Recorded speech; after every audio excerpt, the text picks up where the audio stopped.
Bueno, muy buenas tardes. Hoy 19 de octubre, vamos a hablar sobre el manejo y uso de la información. Vamos a hablar sobre el habeas data, objeciones y también los cierres de venta. Entonces empezamos con el manejo y uso de la información, donde tenemos tres conceptos. El primero es datos, que los datos pues son la parte mínima o básica de una información para reunir la información, ¿sí? Entonces son palabras, signos, números, que solo ellos como tal no dan ninguna información, pero cuando se reúnen todos juntos y se arma una idea, entonces da una información, ¿cierto? A través de estos datos, dice acá, que son la mínima unidad semántica y se corresponden con elementos primarios de información, que por sí solos son irrelevantes como apoyo a la toma de decisiones. Entonces, obviamente, una palabra no nos dice nada y no podemos tomar decisiones con una palabra o con un número o con una cifra, ¿cierto? O con un signo. Pero cuando reunimos estos juntos, entonces vamos a mirar lo que pasa. Entonces, cuando los reunimos, se hace la información o se forma, ¿sí? Una frase, un párrafo, donde se puede definir como un conjunto de datos procesados, o sea, la información se puede definir de esta manera, ¿sí? Y que tienen un significado, una relevancia, una importancia, propósito y contexto, y que por lo tanto son de utilidad para quien debe tomar decisiones al disminuir su incertidumbre. Entonces, esa información, obviamente, ¿cierto? Ya con una estructura formada, con con un contexto determinado, entonces ya da un conocimiento. ¿Y qué es el conocimiento? Pues es una mezcla de experiencia, valores, información y know-how que sirve como marco para la incorporación de nuevas experiencias e información y es útil para la acción. Entonces, es importante entender que cuando hay conocimiento, entonces va a haber comparación con otros elementos, predicción de consecuencias, búsqueda de conexiones, conversación con otros portadores de conocimiento, etcétera. ¿Mm? Y en ese orden de ideas, pues ahora vamos a ver un video que está aquí, que nos habla de la calidad en el servicio.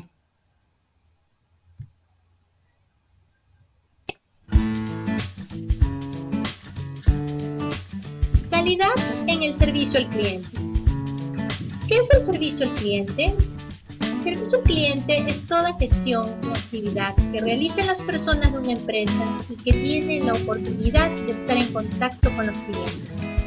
En su defecto, generar algún nivel de satisfacción. En pocas palabras, el servicio al cliente involucra a todos los empleados de una empresa, y no solo los que tratan directamente con los clientes. La pregunta que toda empresa debe hacerse es: ¿qué tan satisfechos se encuentran nuestros clientes? A pesar de nuestros esfuerzos, ¿son clientes fidelizados? Un cliente satisfecho, ¿cómo me ayuda en mi negocio? A. No tendrá interés en comprar a la competencia. B. Es mucho más fácil ofrecerle nuevos productos o servicios. C. Comentará su buena experiencia con otros. En síntesis, un cliente satisfecho se convertirá en nuestra principal herramienta de marketing. ¿Y saben qué? Es gratis. Solo tenemos que cumplir lo que le prometemos, y todavía mejor si superamos sus expectativas. Pero, ¿por qué es difícil satisfacer a nuestros clientes? La fórmula es simple. Si el valor percibido es mayor al valor esperado del cliente, obtendrás un cliente satisfecho. Si es al revés, gastarás mucho más dinero tratando de captar nuevos clientes, porque los actuales se van rápidamente. Lo complicado es entender el valor percibido.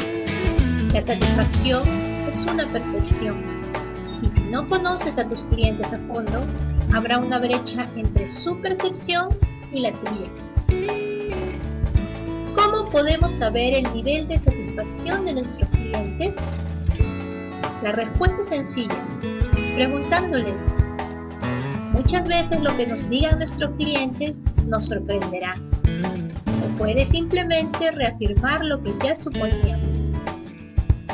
Sin embargo, siempre es mejor tener la seguridad de nuestro nivel de servicio al cliente que vivir de suposiciones. Y una vez que conozco el nivel de mi servicio al cliente, ¿qué hago? Hay mucho que hacer, pero si has realizado las preguntas correctas, podrás identificar las claves para mantenerlo satisfecho y trabajar en ellas, mejorándolas y aplicándolas en los momentos de la verdad. Un ejemplo final. Un cliente importante te realiza un pedido urgente. Te recalca que debe estar en fecha, porque es de suma urgencia para su negocio. Tu jefe de ventas indica la urgencia del pedido, pero es complicado cumplir, mover horarios, horas extras de tu personal, etc. Finalmente haces todo lo que está a tu alcance para cumplir, pero te demoras en entregar un día. El cliente te llama furioso y tú te pones más furioso, aunque no se lo dices. Tú crees que tu equipo hizo todo lo posible, pero era imposible cumplir. Al final recibió la mercadería con un día de retraso. ¿Pero qué quería? ¿Por qué se molesta tanto?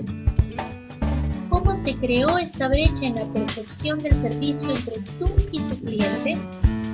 ¿Por qué no estás satisfecho? Nuestra labor es reducir estas brechas mediante el diagnóstico, preguntando adecuadamente a tus clientes, capacitando, enseñando novedosas herramientas de coaching orientadas al servicio al cliente y evaluando finalmente el nivel de servicio que brindas. El objetivo, un servicio al cliente de calidad.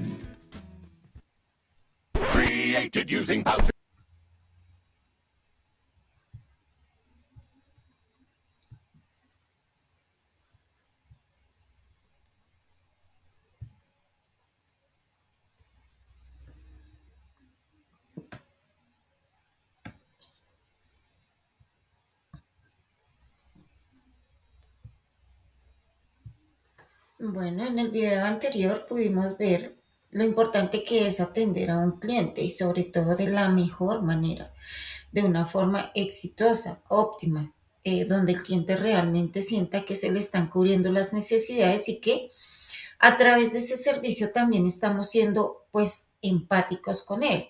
Es decir, que todas sus situaciones, ¿cierto? Están siendo puestas o tenidas en cuenta más bien para poderle ayudar en cualquier momento del proceso que se lleva, ¿no? Entonces, siempre el cliente va a tener objeciones, dificultades, problemas con respecto al producto o servicio que le vendimos. O tal vez por mal uso, porque no supo cómo utilizar el servicio o el producto, pero igual nosotros debemos estar atentos para poderle eh, despejar las dudas, contestar las preguntas, ayudarle a que pueda sentirse satisfecho. Vamos a hablar sobre los cierres de venta. Y los cierres de ventas, pues, como su nombre lo indica, son los que nos ayudan, digamos. Son estrategias que nos ayudan a cerrar las ventas en un momento determinado. Cuando ya hemos informado al cliente, cuando ya hemos dado todas las oportunidades al cliente de saber cuáles son las opciones más óptimas dentro de los productos o servicios que tenemos. Entonces dice que el cierre de ventas o desenlace es el momento determinante de una venta. Entonces, ahí en ese cierre de ventas hay una preparación o estudio. No podemos ir al cliente sin prepararnos, sin capacitarnos, sin preparar una agenda, unos puntos a tratar con el cliente. No puedo confiarme en mi mente porque se me puede quedar información eh, sin darle al cliente, o sea, se me puede olvidar la información o tal vez enfoque mal, ¿cierto? Haga un enfoque incorrecto con el cliente y entonces en ese orden de ideas pues se daña todo el proceso. Entonces por eso debemos estar preparados a anotar los guiones, las preguntas, las posibles preguntas que el cliente pueda hacer y las posibles respuestas. Determinación y o creación de las necesidades del cliente. Siempre vamos a mirar a través de esas preguntas que le hacemos, vamos a mirar y a determinar las necesidades que tiene el cliente, ¿sí? Y para ello, pues obviamente, tener una solución. Luego vamos a ver la argumentación, cómo le argumentamos lo que sabemos y sobre todo cómo argumentamos los productos o servicios de la forma en que van a beneficiar al cliente. El tratamiento de objeciones es importante. ¿Por qué? Porque es ahí donde muchas veces se pierde la venta. Tal vez puede ser porque no estamos capacitados o dos, porque no estamos preparados. Puede que hayamos recibido o estemos capacitados para hacerlo, pero no hemos sido organizados, no hemos armado un plan, ¿sí? Y podemos errar en la información o en la forma de abordar a un cliente, ¿no? Entonces el cliente siempre va a tener objeciones, va a tener sugerencias, preguntas, va a tener reclamaciones, ¿cierto? Eh, Quejas, pero cuando estamos preparados, obviamente todo es diferente, porque tenemos una respuesta para cada cosa, para cada pregunta, para cada objeción tenemos una solución. Y el cierre del desenlace que ya es el trato, ¿cierto? El trato con el cliente, es decir, cuando se hace un negocio con el cliente donde él decide comprar o adquirir nuestro producto o servicio a través de qué? De pagar un dinero. Tenemos 7 clases de cierre, ¿cierto?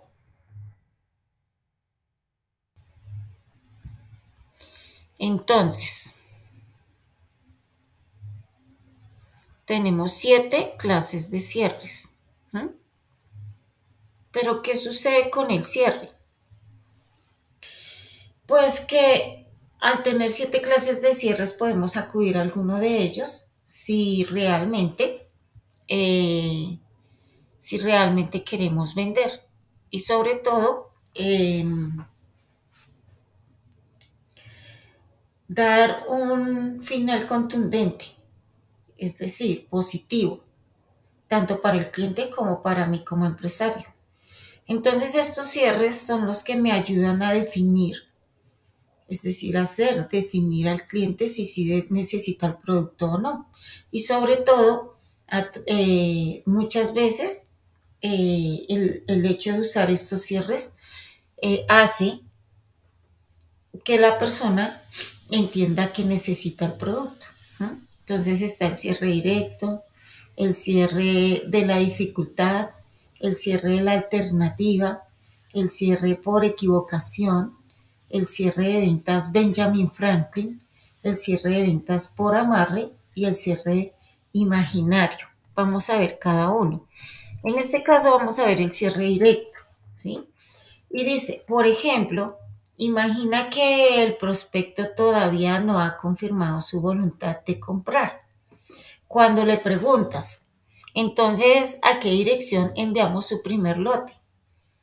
Cuando le hacemos esta pregunta, estamos cerrando la venta al decirle que a dónde le enviamos su producto. Y al cliente solo le queda la opción de decir el lugar o de pronto decir no, todavía no o no lo voy a comprar, ¿sí? Pero la idea es que con esa pregunta el cliente dé una respuesta positiva donde va a decir que sí, que necesita o que requiere el producto y que se lo envíen a un lugar determinado. El cierre de la alternativa. Le ofreces, por ejemplo, supongamos que decide quedarse con la americana. La quiere en gris o en azul marino. Entonces, el de la alternativa es porque tenemos varios productos que cumplen la misma función, que cubren las necesidades y todo, pero de pronto tienen diferentes olores cada uno, son de diferentes colores, de diferentes formas o tamaños. Entonces ahí le preguntamos cuál de las dos quiere, o cuál de los tres, o cuál de, pues de esas referencias quiere. Y al decirle cuál de estos colores quiere, el amarillo, el azul, el rojo, el blanco, entonces él va a tomar la decisión. ¿Ah? Entonces, aquí el cierre de ventas por amarre. Un ejemplo, en los tiempos que corren, contar con un proveedor que le proporcione tantas facilidades es una gran ventaja, ¿no cree? Entonces, el cliente, la idea es que diga que sí.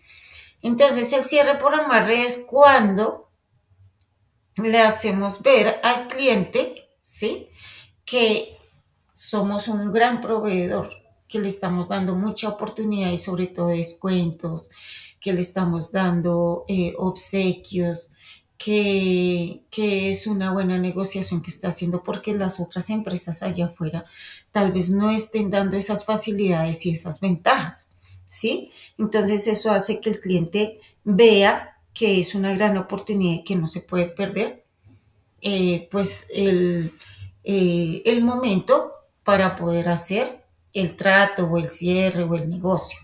Cierre la dificultad, dice, por ejemplo, puede pensárselo cuanto quiera, solo que esta gama de cuchillos de cocina es de tan buena calidad que casi hemos agotado las existencias. Si no los encarga ahora, luego tal vez tenga que esperar de 2 a 3 meses para recibirlos. Entonces aquí le hacemos ver al cliente que es su oportunidad y la única oportunidad que tiene antes, o sea, en este momento, para adquirir el producto, el servicio, ¿sí? Porque si no aprovecha ahora, va a tener que esperar un tiempo prudente para volver a tener existencias de ese producto. Entonces, como que el cliente ve la necesidad y realmente dice, no, mejor lo voy a comprar ya, porque después se acaba y hasta que espere otra vez para que vuelva a llegar, es mucho tiempo. Entonces, ese es el cierre de la dificultad. El cierre por equivocación, un ejemplo. Muy bien, pues le apunto aquí que necesita los muebles para el día 21, ¿no? Entonces es una pregunta. Entonces, una posible fecha que le lanza el vendedor para que necesita el producto para esa fecha. Pero el cliente le puede ratificar, no, sería más bien a partir del 21 día, ¿sí? Del día 21, que es cuando me dan las llaves. Entonces ahí de una vez le ratifica que sí, que va a comprar, pero que después de cierto día. ¿No? Entonces ahí de una vez el cliente aceptó el trato y ya va, pues obviamente va a comprar. Cierre imaginario. Dos ejemplos del tipo de preguntas típicas del cierre envolvente. En caso de adquirir este equipo de pesca, ¿lo usaría solo con sus amigos o también con sus hijos? Si decide quedarse con el apartado de aire acondicionado, ¿dónde lo instalaría? Entonces, este tipo de cierre imaginario lleva al cliente a verse usando el producto o servicio con sus hijos, con su familia. Qué más felicidad que ver a nuestros hijos bien y sobre todo compartiendo con nosotros, ¿cierto? Entonces ese tipo de cierre imaginario hace que el cliente se imagine a su familia, a sus hijos felices, o a él con sus amigos y sus amigos compartiendo con él en un momento determinado. Y eso hace que le dé como el afán de adquirir el producto para ir a hacer lo que se imaginó, que es compartirlo con sus hijos o con sus amigos, ¿cierto? Y está el cierre de ventas Benjamin Franklin. Antes de que el cliente se vaya, le pides unos minutos, divides una hoja en 2 columnas. A la izquierda escribes los motivos para comprar el producto o contratar el servicio. Y le pides a tu cliente potencial que escriba a la derecha las razones para no hacerlo. Entonces, está este cierre donde a la izquierda yo como proveedor escribo las ventajas del producto, ¿cierto? Lo conozco bien y sé cuáles son las ventajas, cuáles son las facilidades del producto, cuáles son, digamos que, las habilidades y todo lo que tenga el producto a favor. Y luego le decimos a el cliente que escriba a la derecha por qué él no compraría el producto, ¿sí? ¿Qué le ve al producto que hace que él no lo compre o que no se decida? Entonces ahí él puede hacer como un cuadro de comparación entre las ventajas y desventajas. Vamos a hablar un poco de las objeciones en ventas. Y las objeciones en ventas, pues como su nombre lo indica, es cuando hay algo que interrumpe el proceso de la compra, ¿sí? Y esas objeciones, pues son razones o argumentos, obviamente, que el cliente usa, pues para no comprar o porque de verdad existen esas objeciones en su vida y siente que no lo puede adquirir. Entonces dice una objeción es una razón o argumento que un prospecto expresa a un representante de ventas cuando éste le presenta un producto o servicio. Las objeciones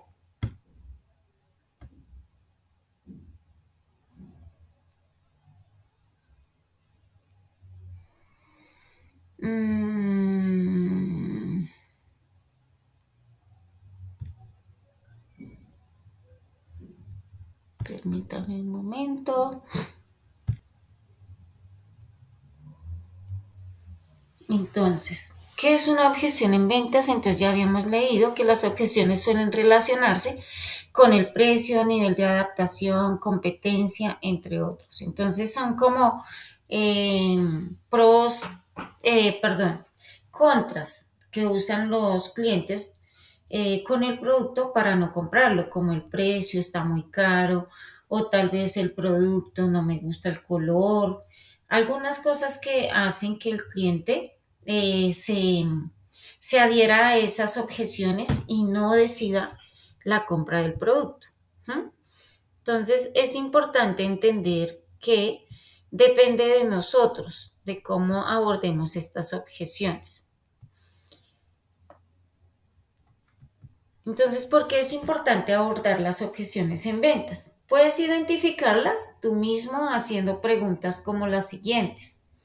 ¿Tienes alguna inquietud sobre el producto? ¿Existen obstáculos que impiden tu compra? ¿En qué medida crees que el producto te ayudaría a alcanzar tus objetivos? ¿Y por qué? ¿Parece que el producto no te termina de convencer, que te genera dudas? Esas son las preguntas que podemos hacerle al cliente para poder ayudarle a que exprese sus inconformidades y poderle aclarar, ¿cierto? Las situaciones y sobre todo ayudarle a despejar las dudas que tenga. Hay 4 pasos claves para resolver las objeciones en ventas. Uno es escuchar con atención, el otro es analizar lo que estoy escuchando, la información que me están dando. El tercero es reconocer lo que pasa con el cliente, ¿sí? Si necesita un producto, de qué forma lo necesita, ¿cierto? Y cómo lo podemos acondicionar y responder a esa necesidad. Esas 4 son importantes, esos 4 pasos claves para resolver las objeciones. Entonces vamos a ver un video que tenemos acá en la plataforma y que nos ayuda a entender un poco más sobre las objeciones.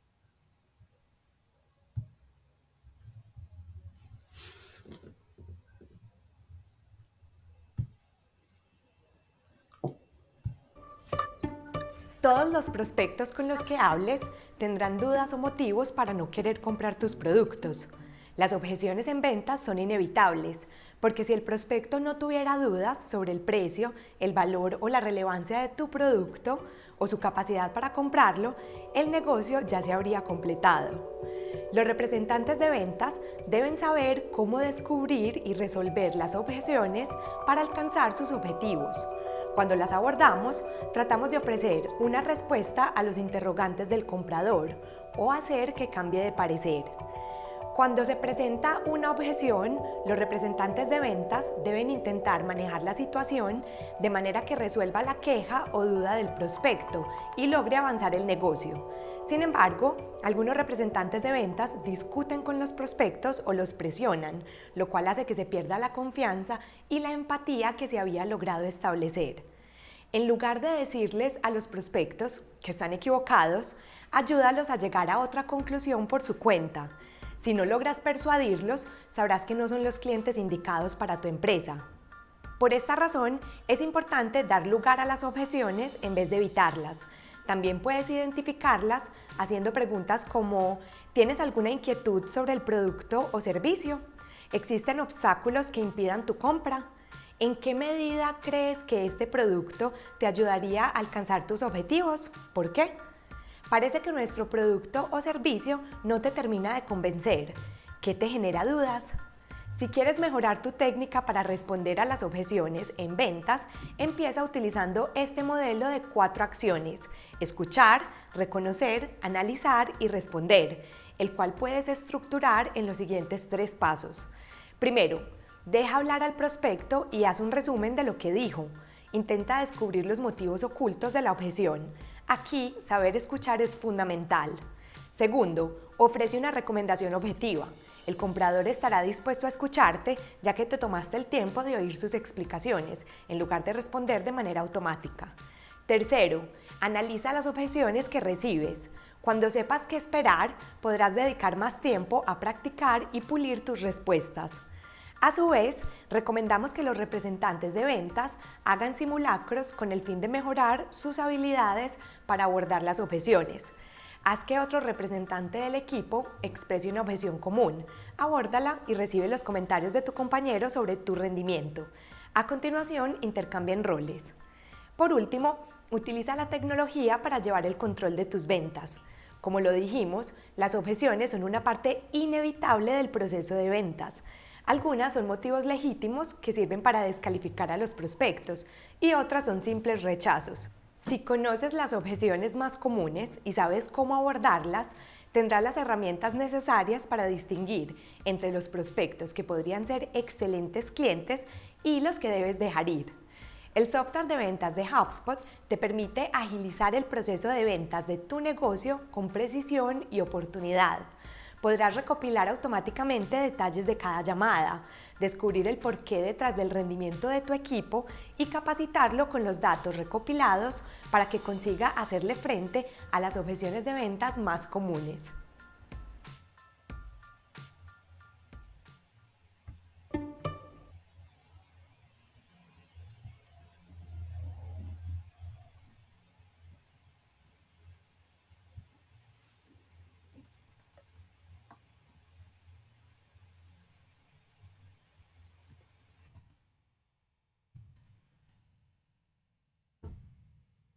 Bueno, eh, realmente vemos, ¿cierto? Que el, el cierre de ventas y las objeciones son importantes en el punto clave de la venta, valga la redundancia, ¿cierto? Ahora vamos a hablar acerca de la evaluación de servicio prestado. Siempre tenemos que evaluar el servicio, siempre tenemos que mirar cómo estamos dando ese servicio. Y para poderlo evaluar tenemos que hacer, pues obviamente, evaluaciones con el cliente, preguntarle al cliente cómo está haciendo el servicio y él va a transmitir digamos, estas evaluaciones o estos puntos de vista a través de las herramientas que dejemos a su disposición. Puede ser un cuestionario, puede ser una entrevista, puede ser unas preguntas a través de un citófono, ¿cierto? pero finalmente esa es la evaluación, es donde yo puedo ver dónde estoy fallando y cómo puedo mejorar en el servicio. Entonces, la calidad percibida en servicios. Dicen calidad en servicios del producto debe ser algo percibido por los clientes y lo que cuenta es la forma como ella es percibida. En realidad, los clientes perciben la calidad como algo mucho más amplio que de los conceptos técnicos, principalmente en el contexto de servicio. Entonces, realmente, la calidad en el servicio es un aspecto del cliente, donde lo define el cliente, ¿sí? Y aquí tenemos algunas fórmulas o ecuaciones, ¿sí? Para saber cómo podemos tener el resultado de servicio al cliente, de la evaluación. Entonces, evaluación de la calidad del servicio es igual a ¿qué? A expectativa sobre percepción, ¿cierto? Y vamos a mirar en la siguiente ecuación o la siguiente fórmula dice, satisfacción del cliente es igual a calidad percibida sobre calidad esperada.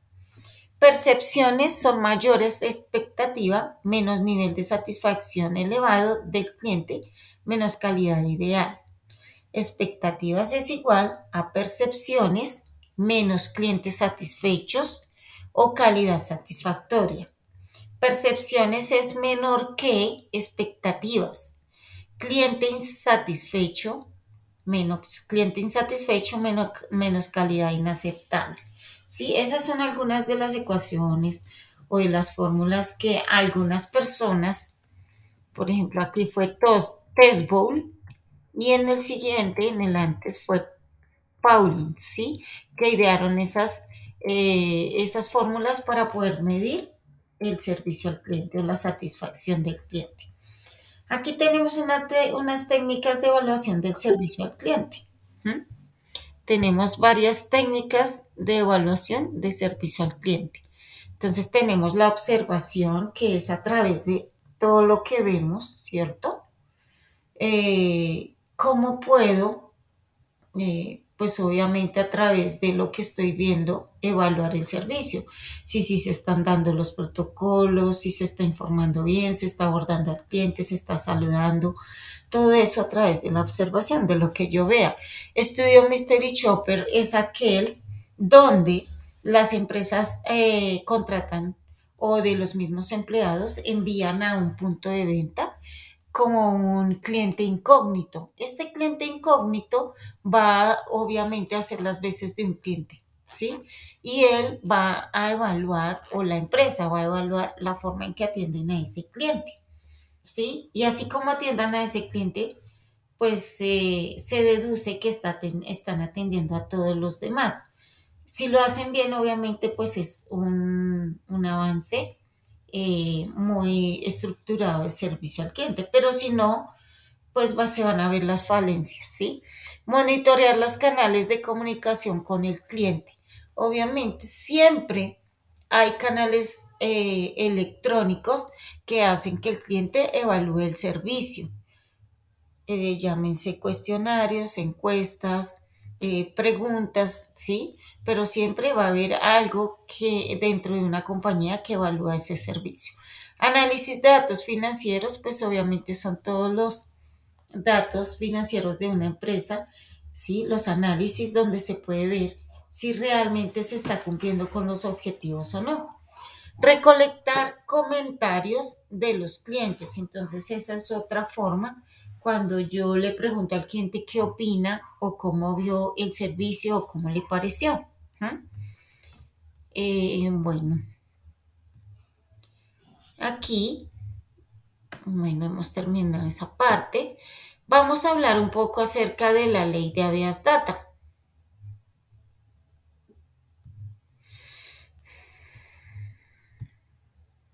Voy a compartir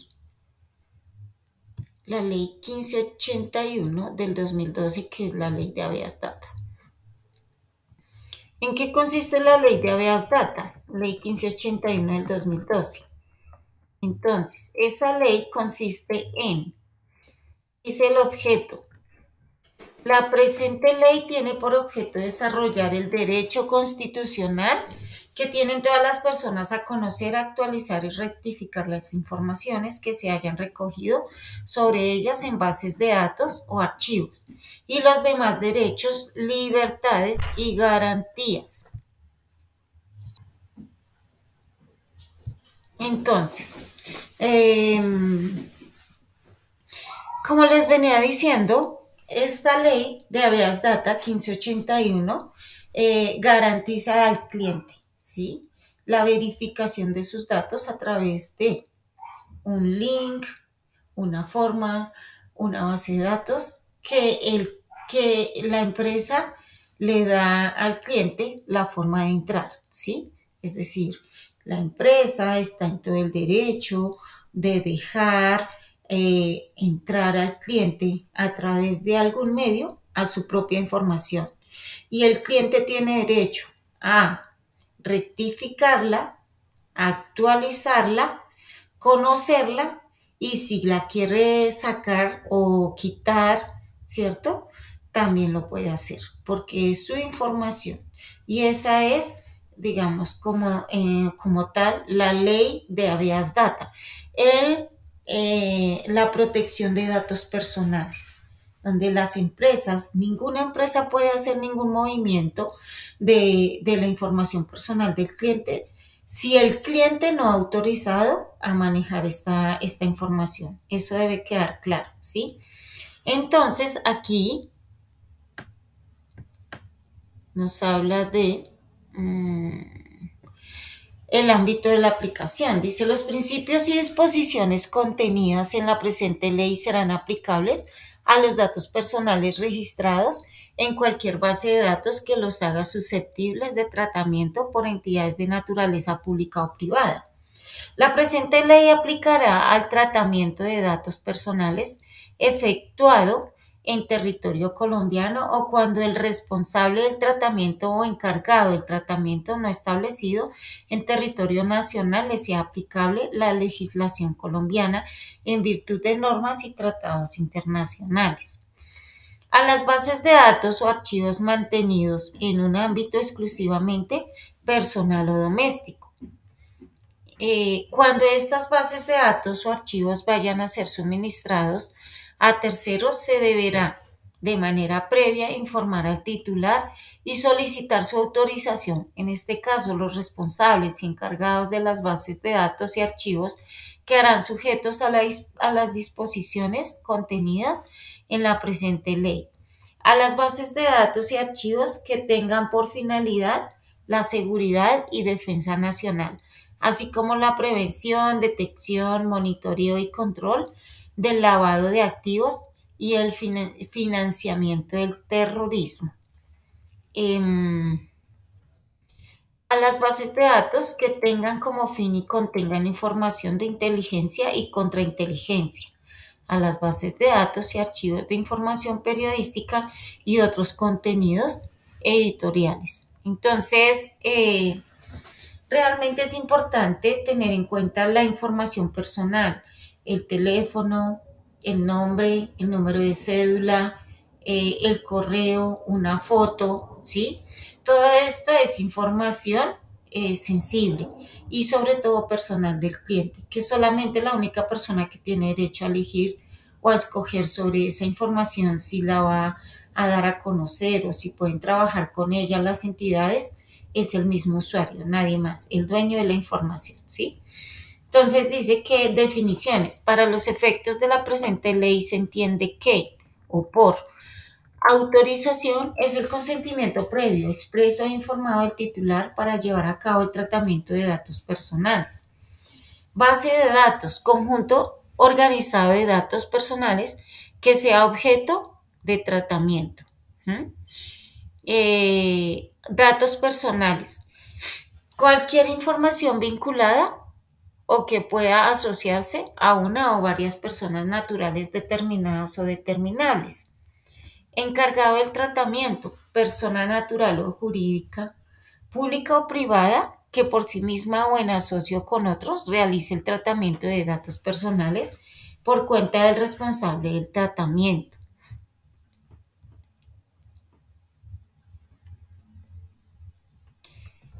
Y dice responsables del tratamiento es las personas natural o jurídica, pública o privada, que por sí misma o en asocio con otros decida sobre la base de datos y o el tratamiento de los datos. El titular, persona natural, cuyos datos personales sean objeto de tratamiento. Y tratamiento, cualquier operación o conjunto de operaciones sobre datos personales, tales como la recolección, almacenamiento, uso, circulación o supresión. Entonces, recordemos siempre que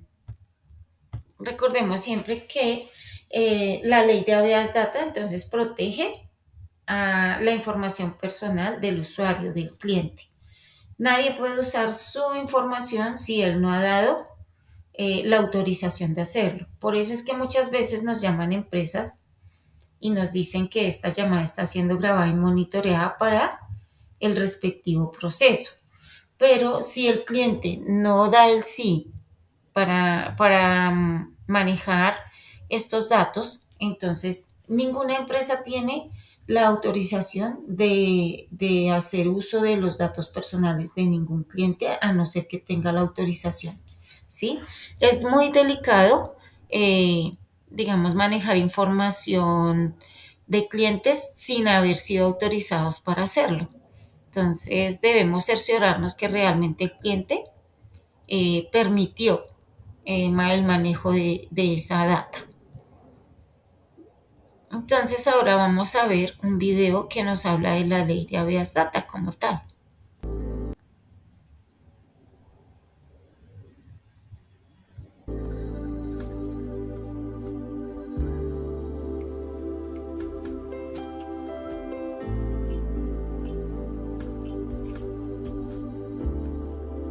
Recomendaciones sobre la ley habeas data. Conviértase en un empresario responsable y bien preparado que practica y aplica las recomendaciones de este video. Conozca algunas recomendaciones sobre la ley habeas data, pero antes recuerde que un empresario responsable cumple a cabalidad con los mandatos legales. Pero, ¿qué es habeas data? Es la protección de datos personales. La ley de habeas data es el derecho fundamental que tiene toda persona para conocer, actualizar, rectificar aquella información que se relacione con ella o él y que se recopile o almacene en base de datos. También se debe permitir que en cualquier momento se pueda eliminar la información sobre la cual se ha dado consentimiento. Asimismo, eliminar datos erróneos. Artículo 15 de la Constitución Política de Colombia, desarrollado por la Ley 1266 de 2008. Consulte la Ley 1581 de 2012 y el Decreto 1377 de 2013. ¿Quiénes participan en el proceso de protección de datos? Observa un ejemplo que ilustra a los distintos actores que intervienen en el proceso de habeas data. Un ciudadano adquiere un producto o servicio en un establecimiento de comercio y autoriza expresamente para que se informe su comportamiento crediticio a las centrales de riesgo. Luego, el ciudadano se dirige a un banco y solicita un crédito. La entidad financiera consulta su historia crediticia, encontrando en ella la información sobre los hábitos de pago del ciudadano, la cual fue reportada por el establecimiento de comercio. ¿Quién es quién en ese proceso? El ciudadano, que suministra voluntariamente sus datos, es el titular de la información. El establecimiento que recibe los datos del ciudadano es la fuente. Las centrales de riesgo que reciben los datos de la fuente y los administra son los operadores. El banco que accede a esta información o la utiliza es el usuario. ¿Y qué es un dato personal? El dato personal es toda aquella información que pueda ser asociada con un ciudadano. Ejemplo, información financiera. El correo electrónico personal. Un video. Una fotografía. La dirección de residencia, etc. ¿Qué clases de datos personales existen? Existen 4 clases de datos personales. A continuación, describiremos cada uno. Primero, sensible. Le interesan únicamente a la persona dueña de la información. Afectan la intimidad y su uso indebido puede generar discriminación. Solo pueden ser obtenidos con el consentimiento de esa persona. Ejemplo, orientación política, creencias, hábitos o afecciones de salud. Segundo, datos privados. Datos que solo son relevantes para su titular. Ejemplo, dirección, teléfono, correo electrónico, fotografías, videos, datos relacionados con su estilo de vida. Tercero, semiprivados. De interés particular. Interesan al titular y a cierto sector o grupo de personas. Incluyen datos privados pero pueden ser consultados por terceros. Ejemplo, las historias crediticias, datos financieros. Cuarto, públicos, de interés general. Ejemplo, documentos públicos, sentencias judiciales, los relativos al estado civil de las personas. Existe una categoría especial de datos. Se proscribe el tratamiento de datos personales de menores de edad, salvo aquellos datos que sean de naturaleza pública. ¿En qué casos no se requiere autorización para recolectar datos personales? Cuando los requiera una entidad pública en ejercicio de sus funciones legales o por orden judicial. Cuando los datos son de naturaleza pública, como por ejemplo el registro civil, en casos de urgencia médica o sanitaria, para fines históricos, estadísticos o científicos. ¿Qué es una base de datos personal? Una base de datos personal es un conjunto organizado de datos personales que sea objeto de tratamiento. ¿Usted cuenta con bases de datos personales?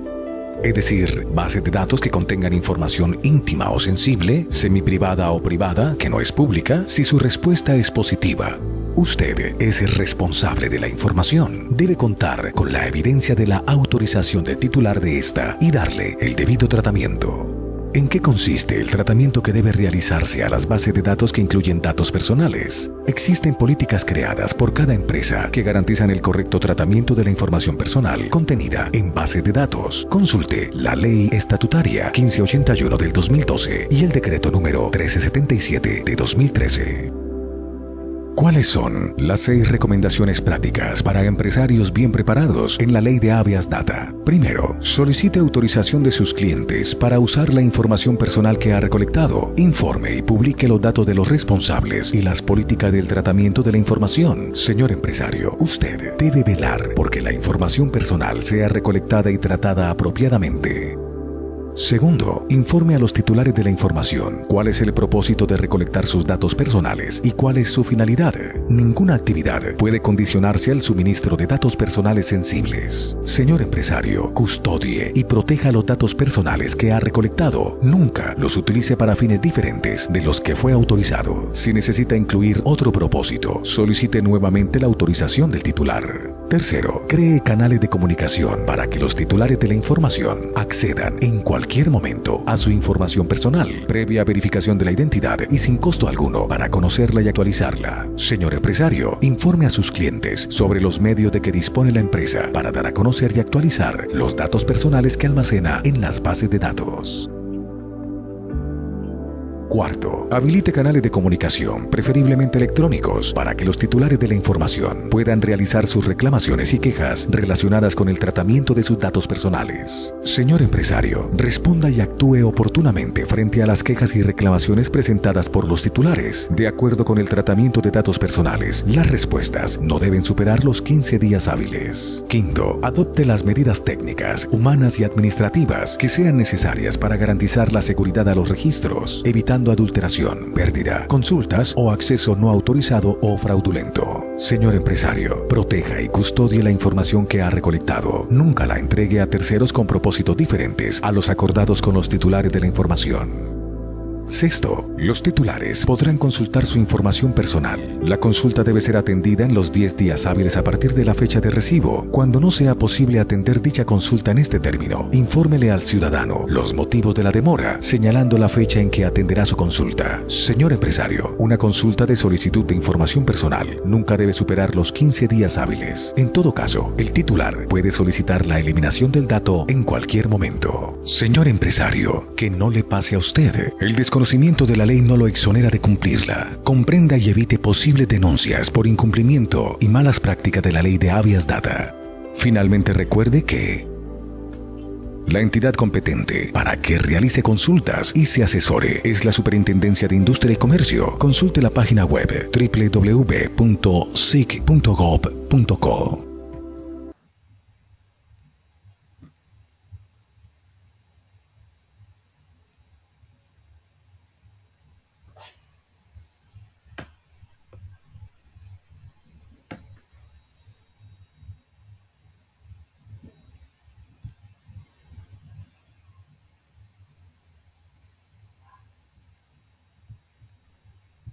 Bueno, entonces ese es el video que aclaraba toda la parte de la ley de habeas data, donde es importante respetar los datos personales pues de nuestros clientes y también cuidarlos porque hay muchas personas inescrupulosas o grupos inescrupulosos o empresas incluso que hacen trato de la información personal sin ninguna restricción y sin tener en cuenta la ley de habeas data. Entonces, debemos ser muy delicados en cuanto al trato de esa data, porque pueden traer sanciones, acarrear sanciones graves, grandes demandas y si es una empresa, incluso el cierre de la empresa o cuando una empresa quiebra a través de todas las sanciones que le toca pagar.